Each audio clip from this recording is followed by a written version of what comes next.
यानी कॉस का जो फंक्शन होगा उसका इन्वर्स क्या होगा। यहाँ पे रूल अभी भी सिंपल है, जैसे प्रीवियस वीडियो में आपने देखा था।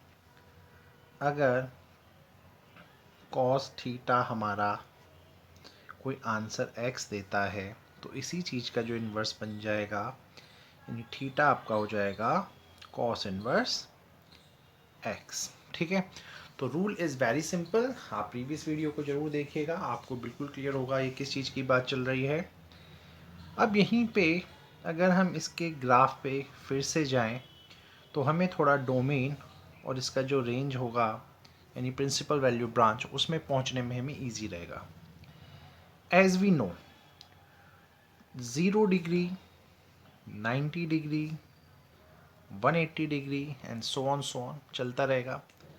सेम वे माइनस का 90 डिग्री, माइनस का 180 डिग्री एंड सो ऑन, ये टेबल चलती रहेगी ऐसी।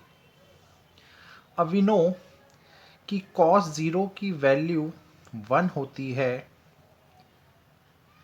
ठीक है, और cos 90 की वैल्यू 0 होती है, और जो cos 180 होता है बेटा उसकी वैल्यू माइनस का 1 होती है।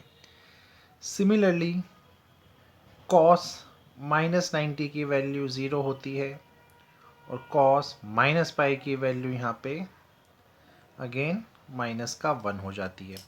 तो अगर हम यहाँ पे एक कर्व ड्रॉ करें तो यू कैन सी, ये आप देखिए आराम से, यहाँ पे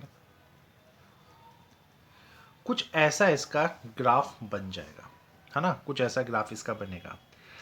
एंड अगेन आप यहाँ देख सकते हो जो कॉस की वैल्यू है, जो यहाँ पे कॉस की वैल्यू अगर आप देख पा रहे हैं, तो अगर आप इस साइड यानी अगर आप लेफ्ट हैंड साइड में जाएं तब भी आप देखेंगे कि ये चीज़, और जब आप राइट हैंड में आएंगे ये देखेंगे तो इन दोनों एंगल्स के लिए आपकी वैल्यू सेम हो जाएगी कॉस की।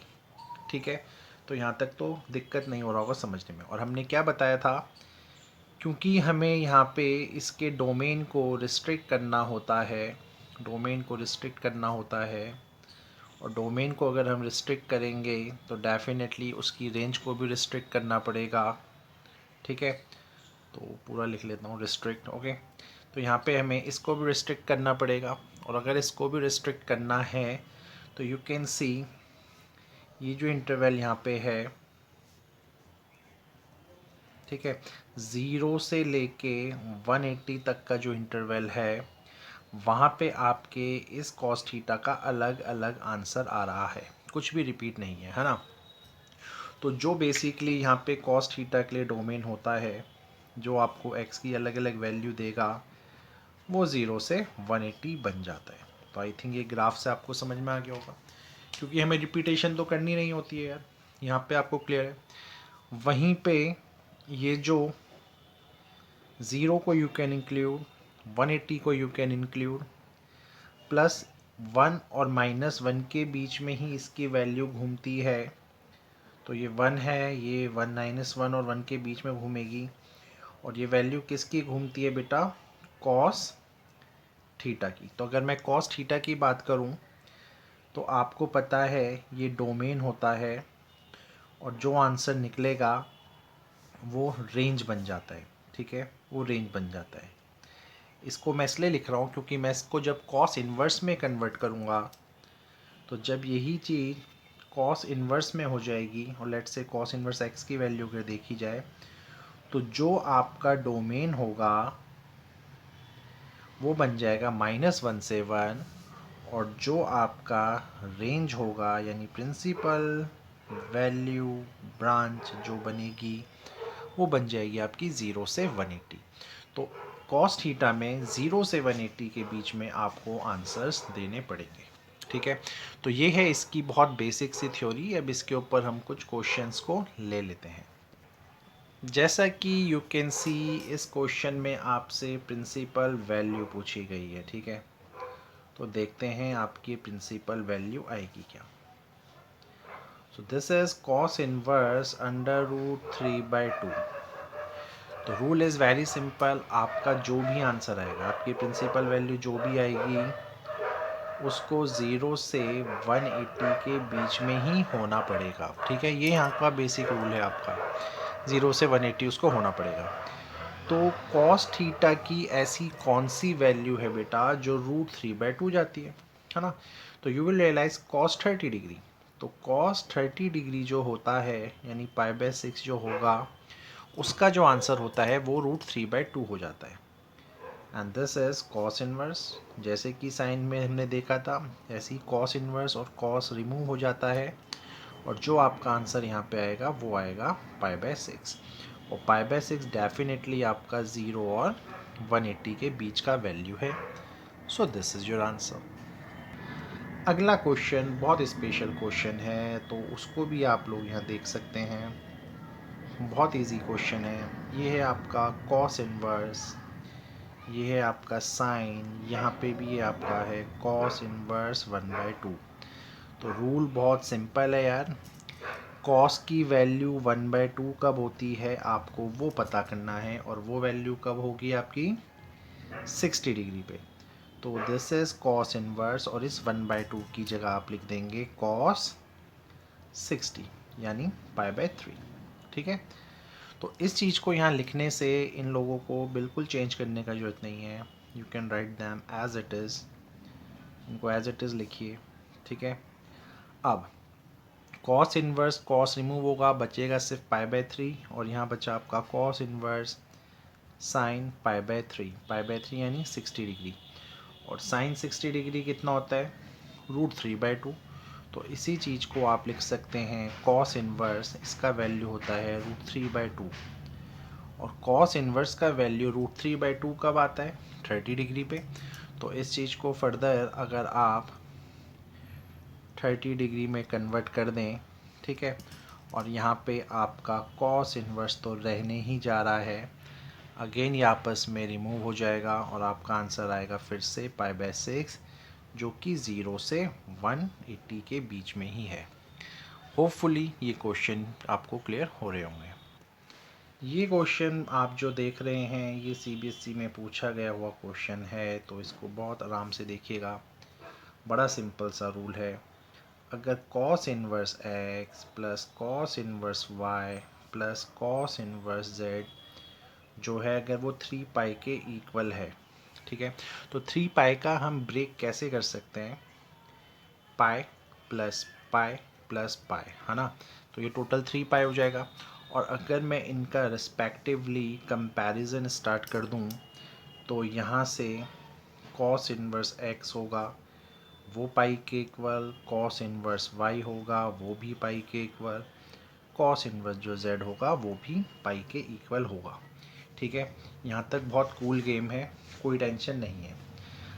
अब cos इनवर्स पाई अगर ऐसा है तो x की वैल्यू क्या हो जाएगी cos पाई, और अभी हमने पीछे जब ग्राफ में देखा था तो आपको पता था जब 180 हो जाता है तो -1 होता है आंसर, तो x की वैल्यू आई -1, सिमिलरली y की भी -1 और z की भी -1 आ जाएगी।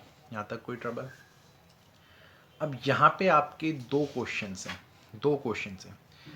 पार्ट नंबर 1 में वो आपसे X Y Y Z Z X पूछ रहा है, और सेकंड पार्ट में वो आपसे x into Y plus Z Y into Z plus X और z into X plus Y पूछ रहा है। तो हमें यहाँ 1 वैल्यू डालना है -1 and we will get a answer. तो -1 into -1 is 1, -1 into -1 is 1, minus minus again in 1, और अगर इन तीनों को मैं ऐड कर दूँ तो माई आंसर इज़ 3। तो ये तो इस चीज़ का आंसर हुआ। अब यहाँ पे ये -1 है, माइनस और माइनस करोगे तो माइनस का 2, सिमिलरली ये फिर -1, ये फिर -2, यहाँ -1 माइनस माइनस होके प्लस ये -2 हो जाएगा। ठीक है यार, अब -2 -2 -2 ये सारे प्लस में कन्वर्ट होके प्लस का 2 प्लस का 2 और प्लस का 2 बन जाएंगे, and the answer is 6। Hopefully clear होगा। अगला क्वेश्चन देखते हैं। अच्छा क्वेश्चन है, इसमें भी आपको वही काम करना है। देखिए क्वेश्चन सारे एक जैसे ही हैं, CBSE में पूछे गए हैं, तो इट डजंट मीन कि ये बहुत टफ होने जा रहे हैं। अगर आपके बेसिक्स क्लियर हैं तो आपको कोई ट्रबल होने ही नहीं जा रहा है। अच्छा जी, अब सुनिए, 1/2, यहाँ पे 1/2 लिखा है और यहाँ पे साइन इनवर्स है ना। तो साइन की ऐसी कौन सी वैल्यू होगी जो आपको 1/2 देती है? तो वो होता है साइन 30 डिग्री। तो आपको कुछ भी नहीं करना है, आपको माइनस एज इट इज़ रखना है और साइन 30 होता है आपका π/6। ठीक है, और बाकी किसी भी चीज़ को टच करने की फ़िलहाल कोई भी ज़रूरत नहीं है। Yes, cos inverse. अब क्योंकि यहाँ कॉस इनवर्स है तो कॉस की कौन सी वैल्यू 1/2 देगी? Cos 60 degree. कॉस 60 डिग्री यानी π/3। तो ये दो चीज़ों को कन्वर्ट किया है 1/2 1/2 दोनों में। कॉस और कॉस रिमूव हो जाएगा तो ये बचेगा π/3। दिस इज माइनस का 2 and this is sine inverse. इसको एज इट इज़ रखिए। अच्छा, आपको याद होगा जो वीडियो नंबर 1 पार्ट नंबर 1 में डिस्कस किया था, अगर माइनस साइन थीटा नाम की कोई चीज़ होती है तो वो साइन माइनस थीटा में भी कन्वर्ट हो जाती है। ये प्रॉपर्टी हम पढ़ चुके हैं। ठीक है, तो इसी के अकॉर्डिंगली अगर ये नेगेटिव अंदर आ जाए तो ये हो जाएगा साइन माइनस का π/6। ठीक है, अब साइन और साइन आपस में रिमूव हो सकते हैं और जो फाइनली आपके पास रिजल्ट आएगा डेट इज़ -2 और यहाँ से निकल जाएगा माइनस का π/6 बाहर। अब माइनस माइनस प्लस, ये 2 से ये कटा तो 3 और ये माइनस माइनस प्लस हो जाएगा। सो π/3 प्लस π/3 इज़ नथिंग बट 2π/3 और ये 2π/3 आपका होता है वो डेफिनेटली 0 और 180 के बीच का ही वैल्यू है। So this is a answer. अब यहाँ पे इस क्वेश्चन में आपसे डोमेन पूछा गया है। ठीक है, तो इसके सॉल्यूशन पे चलते हैं। डोमेन पूछा गया है आपसे कॉस इनवर्स 2x - 1 का। ठीक है, डोमेन तो I have already told you, domain होता है x की कौन सी वैल्यू यहाँ पे डाली जाए। ठीक है, अगर आप इसको इग्नोर मार दें, ओके। सो डोमेन मतलब x की क्या क्या वैल्यूज़ पॉसिबल हैं। अब इट्स वेरी सिंपल। थ्योरी के स्टार्टिंग में हमने पढ़ा था जो कॉस इनवर्स का डोमेन होता है वो 1 और -1 के बीच में ही होता है या इन दोनों को इंक्लूड करके भी हो सकता है। तो कहीं ना कहीं उसी लॉजिक को लेके कैन वी से 2x - 1 को सॉल्व करके जो भी आएगा या x की जो भी वैल्यू के लिए जब सॉल्व होगा तो वो आंसर 1 और -1 इसी रेंज में घूमना चाहिए। ठीक है, अब अगर आपको सिर्फ इस x की वैल्यू से ही मतलब है और लीनियर इक्वालिटीज़ में हम पढ़ चुके हैं, तो सबसे पहले -1 हटाने के लिए क्या होगा, हम यहाँ पे ऐड करेंगे प्लस का 1 तीनों पे। तो तीनों पे प्लस का 1 ऐड हो जाएगा तो ये हो जाएगा आपका 0, ये हो जाएगा 2x और यहाँ पे हो जाएगा 2। ठीक है, अब अगर सिर्फ x को निकालना है तो हमें डिवाइड करना पड़ेगा बाय 2 से। तो जब आप डिवाइड करेंगे बाय 2 से तो x की वैल्यू यहाँ पे क्या बन जाएगी, वो वैल्यू हो जाएगी 0 से बड़ी और 1 या 1 से छोटी। ठीक है, so the domain of this particular question is nothing but 0 से 1। ठीक है, where 0 and 1 is included. I hope the question is clear to you. And now another question and the last question of this series. तो यहाँ पे आपसे domain पूछा गया है, it's cos inverse x² - 4 का डोमेन तो आपको अभी भी पता है कि ये -1 और 1 के बीच में ही रहने वाला है। ये पूरा का पूरा है ना, जो ये आंसर है ये इसी की रेंज में होगा। बट डोमेन मतलब क्या होता है, वैल्यू ऑफ x। ठीक है, सो वैल्यू ऑफ x यहाँ से कैसे निकलेगी उसको देखते हैं। सो -1 से बड़ा या उसके बराबर x² - 4 हो सकता है और 1 से छोटा उसके बराबर हो सकता है। -4 हटाने के लिए आपको यहाँ पे ऐड करना पड़ेगा 4 को। ठीक है, और जैसे ही आपने 4 को यहाँ ऐड किया इन सब के साथ, ये हो जाएगा आपका 3, this is x² and this is 5। Okay, now there is a trick. अब एक ट्रिक है इसके डायरेक्ट आंसर पे पहुंचने के लिए और वो क्या होती है उसको देखिए। यहाँ पे यू कैन सी, इसको अगर मैं दो पार्ट में डिवाइड कर दूँ, कुछ ऐसा है और एक पार्ट ऐसा है। आपको रट्टा मारने की ज़रूरत नहीं है, इट्स अ ट्रिक। x यहाँ पे अगर 3 से बड़ा है, x अगर यहाँ 3 से बड़ा है तो x आपका अंडर रूट 3 से भी बड़ा होगा, क्योंकि जब आप स्क्वायरिंग करेंगे तो अंडर रूट आएगा। बट वो आपका x माइनस अंडर रूट 3 से छोटा हो जाएगा, ठीक है। वहीं पे x आपका 5 से छोटा है, तो यानी आपका जो x है वो अंडर रूट 5 से छोटा हो जाएगा। अगर 5 बड़ा है तो प्लस, मतलब देखो, अगर प्लस वाला छोटा है तो वो छोटा रहेगा, प्लस वाला अगर बड़ा है तो बड़ा रहेगा। मतलब जो साइन बड़ा है वो, जैसे यहाँ प्लस का 5 है या प्लस का 3 है, तो वो छोटा हो गया इस केस में, यहाँ हो गया बड़ा। और जो ये नेगेटिव होगा वो उससे छोटा हो जाएगा। इट्स वेरी सिंपल भाई। अगर ऐसा कुछ लिखा है तो यहाँ पे 3 कौन है, प्लस का साइन है ना, तो अंडर रूट 3 जो होगा वो x से छोटा हो जाएगा। अगर ये -3 यहाँ लिखा होता, पहली बात तो आंसर आना ही नहीं था, लेकिन इन केस अगर होता, चलो ऐसे तो आएगा ही नहीं। दूसरा, अगर एक्स स्क्वायर से बड़ा 5 होता तो अंडर रूट 5x से बड़ा होता, लेकिन माइनस का अंडर रूट 5x से छोटा होता। ये होता है रूल। तो इसी के अकॉर्डिंगली अब यहाँ देखते हैं नंबर लाइन में क्या होने जा रहा है। ये जो आपका x है, यहाँ पे बहुत सारी चीज़ें हैं। Under root 3 is there, under root 5 is there, then under root 3, then under root 5। आपका ये जो x है ये कहाँ पे है? आपका जो x है वो अंडर रूट 3 से बड़ा है, लेकिन आपका ये जो x अंडर रूट 5 से छोटा है, तो वो इस रेंज में आएगा। आपका जो x है माइनस अंडर रूट 3 से छोटा है, लेकिन माइनस रूट 5 से बड़ा है, तो वो तो सिर्फ यहीं तक आएगा। अगेन यही रेंज आपकी दिख रही है। रेंज आपको निकालने आती है, नीले पॉलिटिक में पढ़ा है हमने।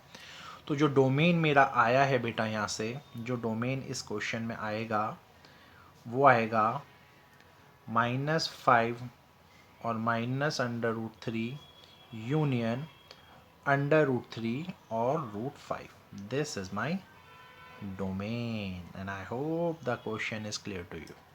Thank you. Hi guys, I hope ये वीडियो आपको एकदम क्लियर हो गया होगा।